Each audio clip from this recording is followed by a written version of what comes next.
Bonjour et bienvenue dans ce tutoriel dont l'objectif est d'apprendre à insérer un bloc pédagogique et voir les différences entre ces blocs pédagogiques.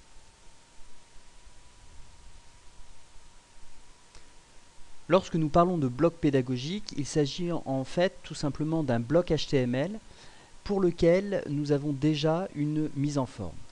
Nous retrouvons donc les avantages du bloc HTML, c'est-à-dire qu'il est rapide d'utilisation, et en plus cet avantage où nous avons une mise en forme prédéfinie, ce qui permettra d'avoir une ergonomie dans le parcours au niveau de la charte graphique. Les inconvénients, nous retrouvons le même inconvénient que pour le bloc HTML, c'est qu'il est à usage unique, que si celui-ci est supprimé, il est supprimé définitivement, et donc que l'on ne peut pas aussi l'utiliser sur une autre page si nous souhaitons déplacer ce bloc. Et de la même façon, il ne peut pas être dupliqué.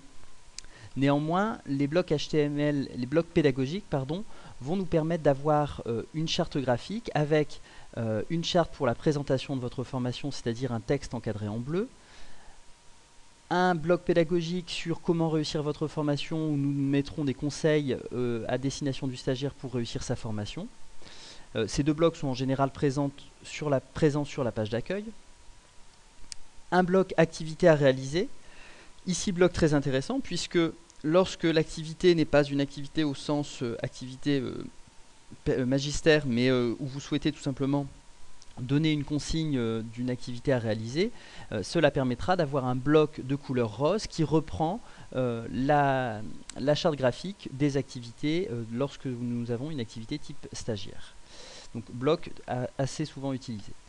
Le bloc note au formateur ici très intéressant puisqu'il s'agit d'un bloc qui permet de mettre de l'information à destination des formateurs et qui n'est pas vu par les autres stagiaires, c'est-à-dire qu'il n'est vu que par les formateurs. Enfin, le bloc important qui permet tout simplement de mettre en relief une notion importante ou un élément à ne pas manquer.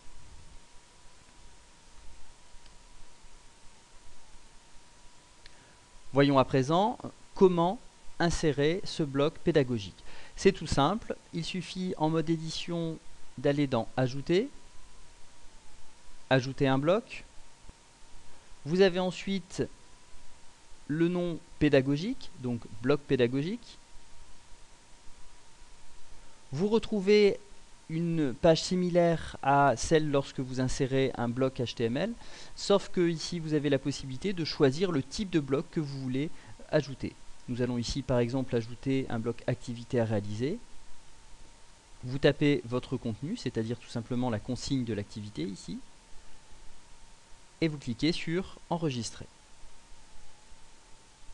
Le bloc activité est ici intégré à votre page. Ce tutoriel est à présent terminé, je vous remercie pour votre attention.